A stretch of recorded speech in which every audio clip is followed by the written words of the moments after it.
Olá, amigas e amigos, estamos começando mais um programa Saúde e Companhia. Este programa é apresentado por mim, Renato Silva, professor da Faculdade de Medicina e chefe da Unidade de Transplante de Fígado do Hospital de Base. E pelo professor Domingo Marculino Braille. O professor Braille é professor emérito da Unicamp, da FAMERP, nosso pró-reitor de pós-graduação. O professor Braille é o mestre dos mestres. E o interessante, eu gostaria de comentar aqui, teve uma solenidade essa semana, onde alguns médicos de São José do Rio Preto receberam um diploma por exercer a profissão por 50 anos, mas com um detalhe, sem receber uma infração ética. Só para a comunidade saber, nós temos um conselho, sempre que existe uma denúncia, esse conselho investiga, abre-se um processo e no final desse processo, este colega pode ser apenado ou então arquivado essa denúncia. Todos nós podemos sermos denunciados e temos um processo, faz parte da vida, mas o mais importante é que você, ao final de um julgamento desse, não ser punido. O professor Braille nunca teve um processo e por isso que ele recebeu esse diploma de 50 anos de exercício da profissão sem nenhuma penalidade. Eu gostaria de dizer também que nesse grupo estava o doutor Adalberto Lorga, meu confrade, o doutor Edilberto, são meus confrades da nossa confraria de vinho. Mais uma vez, professor Braille, parabéns por essa homenagem. Eu acho que isso que faz com que a gente viva essa profissão com muita dignidade. Por que esse programa chama-se Saúde e Companhia? Ele chama-se Saúde e Companhia, porque além da presença do professor Braille e a minha aqui, nós sempre temos um colega que vai trazer informações extremamente importantes para que você cuide de sua família melhor. Hoje nós temos aqui a doutora Márcia Huacay Catalã. Ela tem uma especialidade muito interessante. Ela é pediatra com especialidade em infectologia pediátrica, ou seja, é a pessoa especializada em cuidar das infecções das crianças. Então, eu gostaria de perguntar à doutora Márcia, inicialmente, o uso abusivo de antibióticos sempre foi uma prática no nosso país. Qualquer pessoa, e até bem recentemente, a uma farmácia pedia para um antibiótico, era muito comum vir pedir antibiótico para dor de dente, como se antibiótico servisse para dor de dente. Eu lembro do Tetrex, que a população chamava de tetreco. Aí era bom, porque também ficava preto o dente. Ficava preto, além disso. Então, como é que está, doutora Márcia, esse uso abusivo, isso teve alguma implicação ou tem alguma implicação na criança? Bom, ainda hoje a gente observa que ainda se usa muito antibiótico, né? Ainda mais hoje as crianças vão para a escola mais cedo, então elas acabam adquirindo muitas infecções de vias aéreas superiores, principalmente por vírus. E assim, hoje o acesso ao médico, acesso à unidade básica de saúde, acesso a uma emergência é muito frequente, né, com os convênios. Então, o que acontece? A mãe, a cada vez que tem a febre na criança, ela pega e procura, vai à emergência, vai à unidade de saúde, e aí, cada episódio que ela vai de uma forma desesperada, né? Isso também é uma maneira, é um cuidado que a mãe tem. Lógico, quando a criança tem febre, a mãe, na verdade, tem a febrefobia, né? Então, essa febrefobia, hoje a gente tem que alertar os pais que não precisa ter assim um desespero, que essa febre não vai ter uma evolução ruim. A maioria das doenças são autolimitadas, a maioria das doenças são infecções virais, muitas vezes não precisa de antibiótico. No entanto, o que acontece? Devido à correria do plantão, essa correria às vezes do médico de tentar, às vezes prorrogar, acabar uma consulta mais precoce, acaba se utilizando o antibiótico de uma forma inadequada.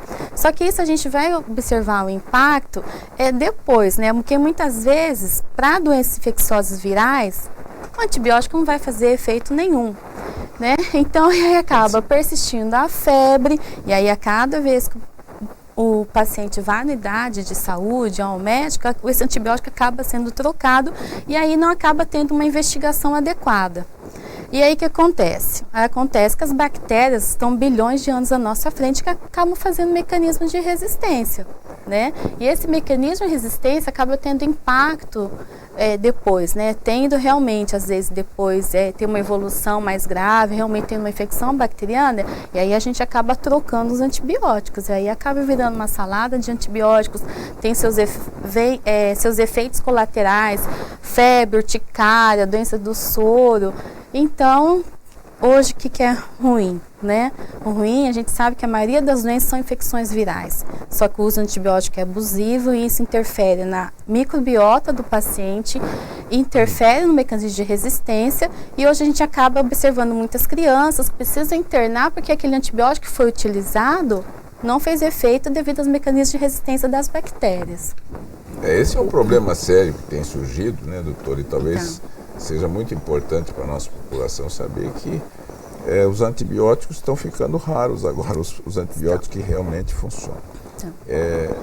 A senhora podia falar um pouquinho disso, porque eu acho que essa é uma parte importante, quer dizer, usou tanto antibiótico, você falou uma coisa muito, muito interessante aqui, eu tenho insistido algumas vezes nesse ponto, as bactérias estão muito adiante da gente, né? Elas conseguem mudar o DNA delas rapidamente e conseguem sobreviver. Eu já falei uma vez aqui, a bactéria é imortal, né? Porque ela divide em dois, vai embora. É imortal, a gente morre, a bactéria não morre nunca.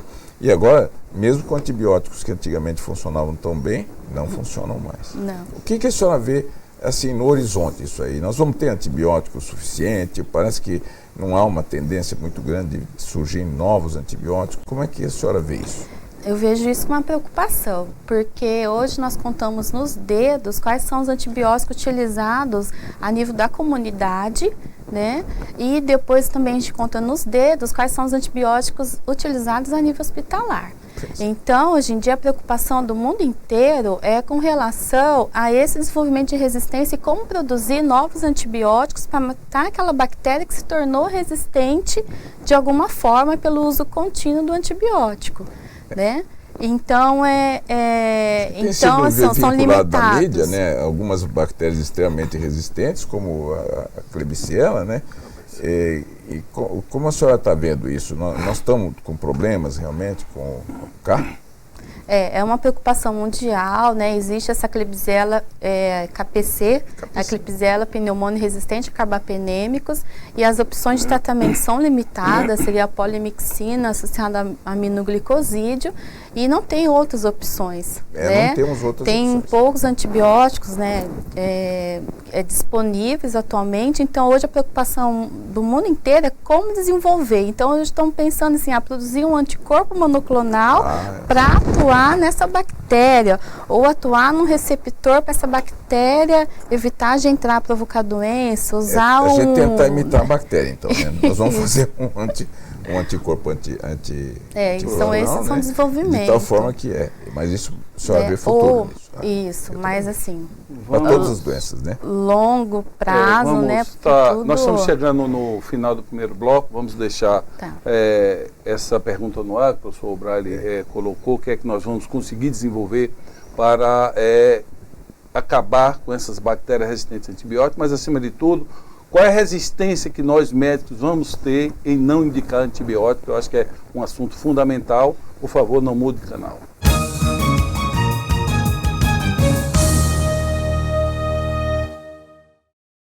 Viajar, divertir, correr, reencontrar, ousar. Aonde você for, viva o melhor da vida com a tranquilidade e proteção da Unimed Rio Preto. Aproveite condições especiais e faça seu plano Uniflex com descontos para a família. Aonde você for, vá com a Unimed Rio Preto. Minha casa é meu canto, tem minha cara, tem meu jeito. Minha vida tá bacana, sinto orgulho aqui no peito. Essa é minha casa, é tudo que eu quis um dia. Agora os meus sonhos têm mais cor, mais alegria.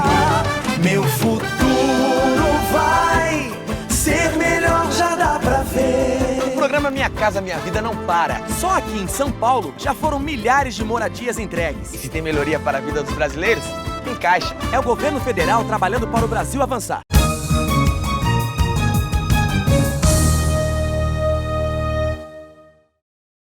Olá, amigas e amigos, estamos voltando para o segundo bloco do programa Saúde e Companhia. E no primeiro bloco foi colocado muito claramente aqui, e é importante que a população fique atenta. A doutora Márcia colocou que a maioria das infecções elas são autolimitadas, porque a maioria são virais e às vezes até por pressão. Eu lembro de Jô Soares, tinha um programa, para quem lembra, Vivo Gordo, que ele falava saúde perfeita, de tanta pressão que a mãe fazia sobre o médico, para o médico usar antibiótico. Mas, na realidade, a febre é um sintoma importante e eu gostaria que a doutora Márcia falasse mais uma vez dessa relação do uso do antibiótico, porque o grande problema é o antibiótico na doença viral, quando na realidade ele não precisa. Então, da febre, né? A febre a gente tem que se preocupar? Sim, temos que nos preocupar, né? Mas quando geralmente tem alguma sinalização que o paciente não está evoluindo bem. Tá?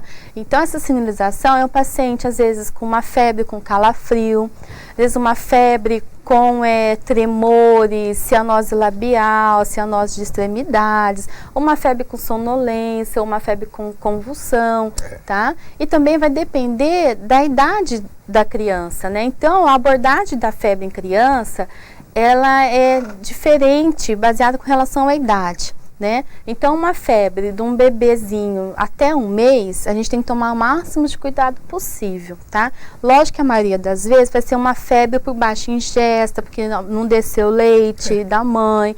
Então, ainda mais nesse calor, a criança não vai ficar desidratada, vai perder calor externo, então a mãe geralmente pega um bebê, agasalha-se muito na roupa, então muitas vezes vai ter hipertermia e não a febre propriamente dita. Os mecanismos de regulação da febre não estão ainda desenvolvidos na criancinha pequena. Isso, né? Elas começam a maturar mais ou menos com 18 meses. Até 1 ano e meio, tem uma imaturidade do sistema nervoso central de controlar a temperatura. A proteção aí é a amamentação nessa fase, é vital. Isso, amamentação é ideal, isso, não agasalhar muito, porque muitas vezes a mãe procura emergência no segundo dia. No segundo dia, caso a temperatura aumentar, mas na verdade é uma hipertermia. Né, por baixa ingesta ou por agasalhamento, né, mas todo bebezinho até 1 mês, lógico que o médico tem que tomar maior cuidado, que pode estar numa evidência de uma infecção bacteriana grave, então a abordagem da criança, ela é diferente, né, então necessita-se mais exames, né, depois de uma avaliação médica, assim como assim, febre de 2 meses a 3 meses também é uma abordagem diferente, tá, febre de 3 meses até 3 anos também é uma abordagem diferente, de 3 anos em diante é uma abordagem diferente. Então, requer muito uma avaliação do médico e hoje em dia, né, assim, tem muita febre sem sinais localizatórios. O que é a febre sem sinais localizatórios? É a febre que na história e no exame físico nada evidencia. Né? Então, aí as mães ficam mais preocupadas. Não dá uma sinalização de problema de orofaringe, no ouvido. Então, sempre os pais se preocupam com as coisas mais graves, lógico. A gente é normal, então, todos nós já tivemos criança e a gente fica preocupado com febre mesmo. Acontece que, as doenças graves são acompanhadas de febre. São. Mas isso não quer dizer que toda febre seja acompanhada de uma doença grave. Não. Isso é que a gente tem que saber. Por sinal, você falou uma coisa muito importante aqui. A maior parte das febres não é de doença grave. Eu sei, porque as mães têm sempre medo que seja meningite, etc. E sai muito na imprensa, coisa assim. Não, a criança foi no posto e trataram como se fosse otite, não sei o que, etc. E no fim a criança tinha uma meningite. Isso é muito raro de acontecer. E a doutora Carla falou uma coisa muito importante. Nem sempre a doença mostra a cara, né? Não. E é difícil. Como é que você vai descobrir uma doença? Não tem nem exame para isso, que você possa, de repente, falar, não, essa febre não é nada. É observação, a mãe tem que ser observadora e o médico também. Mas, em geral, os médicos estão preparados para isso. O que a senhora pensa? Tá.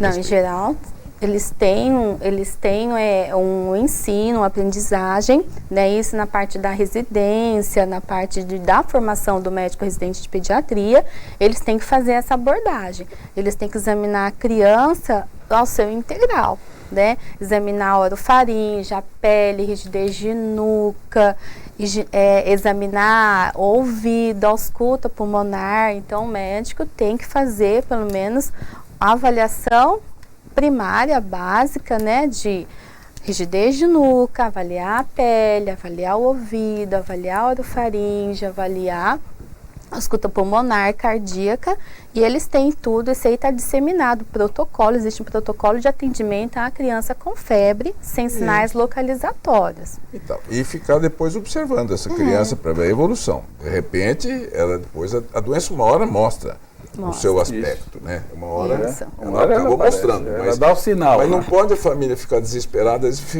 já vai na imprensa, já fala, não, o médico não fez diagnóstico. Agora, doutora Márcia, né? Eu acho que é importante o médico passar essa confiança para o paciente e para a mãe também ter a capacidade de observar. Então imagine agora, doutor Márcia, que tem uma mãe de primeiro filho que está nos assistindo, ela vai no posto e o colega diz, olha, isso aqui é uma doença viral. Por quanto tempo essa mãe deve ficar tranquila, dizer, não, isso aqui é uma doença viral, 1 semana, 2 semanas? E quais os sinais que você, como infectologista, passasse para a mãe? Olha, sua mãe está com febre, eu acho que é uma doença viral, examinei o ouvido, garganta, ela não tem nada. Agora, qual seria esse que você passaria para a mãe? Assim, eu ficaria, existe umas escalas de observação, que a gente avalia o estado geral da criança em si. O dia a dia, tudo bem, na hora que tem a febre, ela vai ficar mais amuada, mais inquieta, mais irritada, porque a febre dá um mal-estar no corpo, dá uma mialgia, né? Então, se essa criança, somente na hora da febre que ela fica mais prostrada, mas aí depois passa a temperatura, ela já tem uma atividade, já sorri, já brinca. É uma criança que a mãe, mesmo no colo, ela está desperta, ela está na sua atividade normal do dia a dia, tá? Agora, o que a gente orienta muito?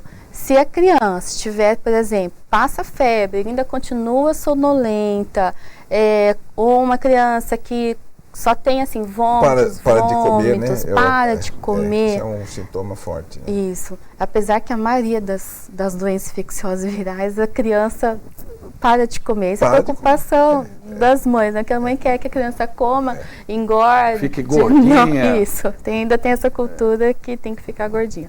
Mas o processo infeccioso viral, ou seja, bacteriano, todos podem ser que altere o apetite.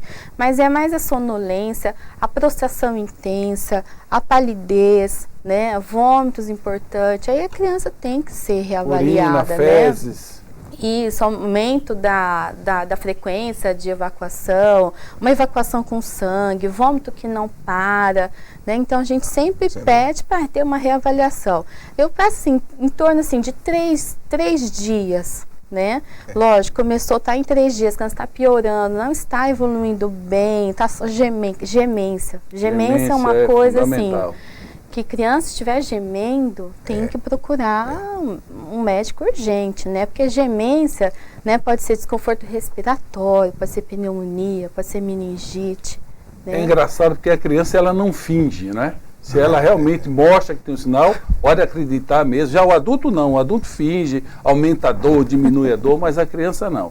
Doutora Márcia tocou em um assunto extremamente importante, que nós vamos deixar uma pergunta no ar para o 3º bloco, que é a criança gordinha. Todo pai e toda mãe quer criança gordinha, mas isso gera um problema de saúde muito importante, que nós vamos abordar no próximo bloco. No próximo bloco eu quero também que a doutora fale um pouquinho para a gente a respeito da formação do pediatra.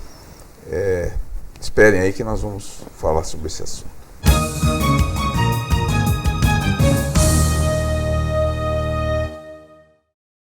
Viajar, divertir, correr, reencontrar, ousar. Aonde você for, viva o melhor da vida com a tranquilidade e proteção da Unimed Rio Preto. Aproveite condições especiais e faça seu plano Uniflex com descontos para a família. Aonde você for, vá com a Unimed Rio Preto. TV Rio Preto faz parte da história da cidade. A sua programação é transmitida pelo canal 7 da NET. Nossos programas são vistos e discutidos em todos os campos da sociedade. Aqui falamos de Rio Preto. E quais os motivos para anunciar? Valores muito abaixo do mercado convencional. São mais de 200 mil espectadores entre as classes A, B e C. Público formador de opinião com alto poder aquisitivo. Programação exibida 24 horas pela internet através do nosso site. A televisão ocupa espaços, define hábitos, divulga fatos e forma opinião pública. Seja nosso parceiro. Fale conosco através dos telefones ou nos envie um e-mail.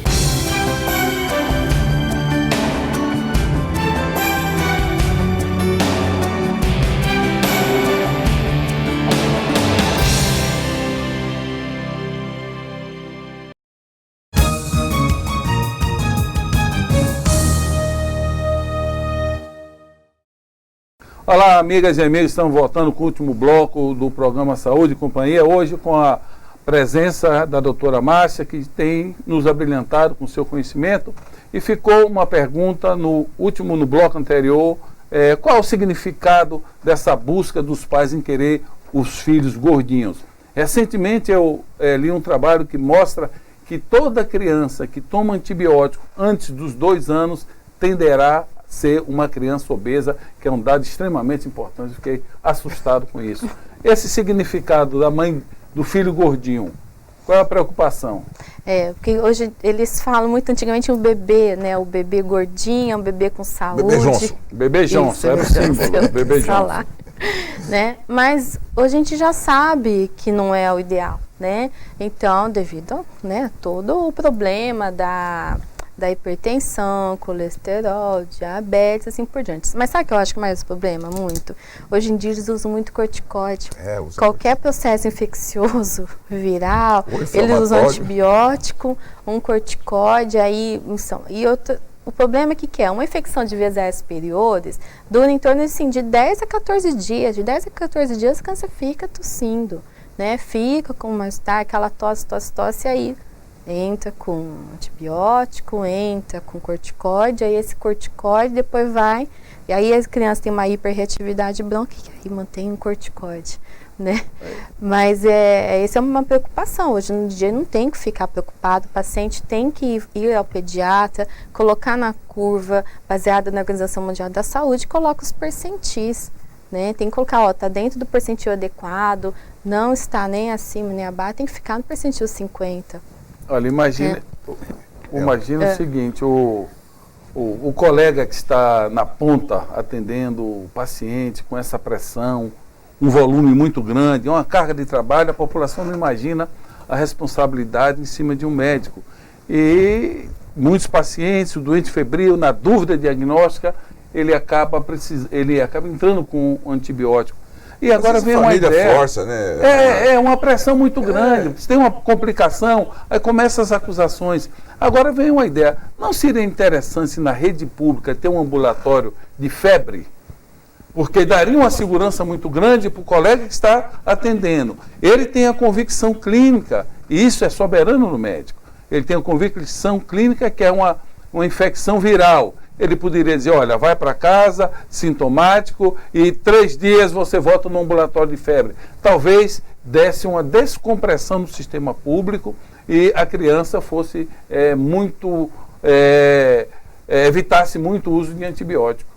Será que não seria uma boa? Seria uma boa ter um ambulatório de infectologia, né? Mas hoje a gente tem as unidades básicas de saúde que tem um pediatra, né? O importante é o paciente que passa na unidade básica de saúde e depois ter o segmento com o médico da unidade básica de saúde, que todos os pediatras são preparados para fazer essa abordagem, né? Principalmente com relação à febre, né? Então, se direcionar, às vezes, em uma unidade de saúde, aquele médico específico, né? É que também tem as agendas, tem as consultas já agendadas, às vezes também não dá para fazer mais algum encaixe, né? O ideal seria ter um profissional específico para só fazer assistência a esses pacientes que acabaram de passar na unidade de pronto atendimento e fazer um segmento, né? Esse segmento é importante, essa conversa com os pais também é importante, da evolução do paciente, da avaliação do paciente, né? Mas isso dá para fazer no esquema de plantão, não é?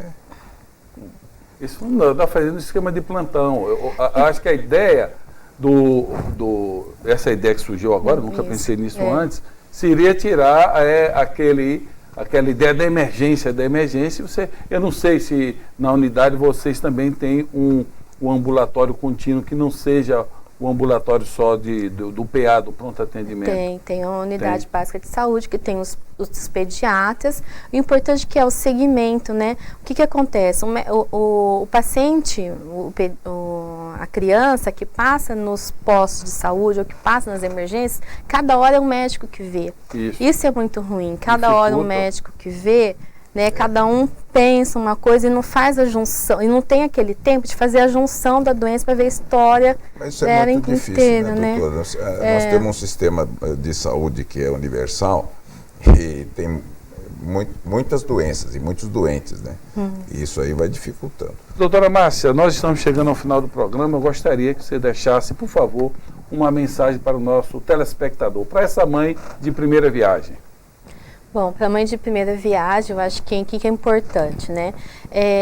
Todo o processo infeccioso, né? Todo que tem a febre é um bom mecanismo, é bom para o corpo, né? Eu faço aquela analogia. Sinal de residência, né? De resistência, né? Então eu falo, se você vai usar um instrumento em casa, você não põe alguma coisa para ferver no fogão, né? Então, para matar as bactérias que tem lá naquele lugar, então o corpo produziu isso para tentar combater um processo infeccioso, um processo viral, um processo bacteriano. Então, a febre, ela é benéfica, né? E nem toda febre tem características malignas, nem toda febre vai dar convulsão, nem toda febre precisa ficar desesperada, colocar, né? Porque elas colocam o termômetro de hora em hora. E se colocar o termômetro de hora em hora, ela vê a ascensão da febre, a continuação e depois a queda, e vai falar que o antitérmico também não fez efeito, mas o antitérmico também tem uma meia-vida, um tempo de efeito, né?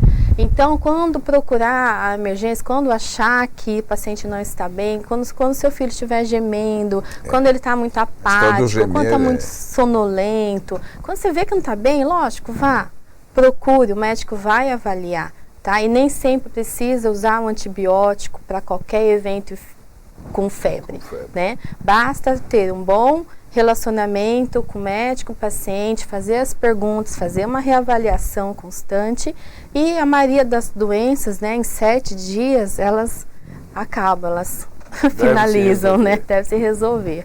Bem, mais uma vez eu gostaria de parabenizar o professor Braille por essa merecida honraria a ele e todos os colegas que receberam esse título de 50 anos de atividade profissional sem infração ética. E lembrar Lutero. Lutero dizia: a paz, se possível, mas a verdade a qualquer preço. Eu acho que o país está passando por um momento que nós temos que ter a verdade a qualquer preço para mudar esse rumo da história desse querido Brasil. Muito bem contada a tua frase. E eu venho com uma frase aqui que é de Cristo, né? Não faça ao próximo aquilo que não desejas que façam para você. Eu acho que esse é um princípio que a gente tem que adotar fundamental da vida nossa, né? Eu acho que fica essa mensagem aí. Espero que você trate o seu próximo como a você mesmo.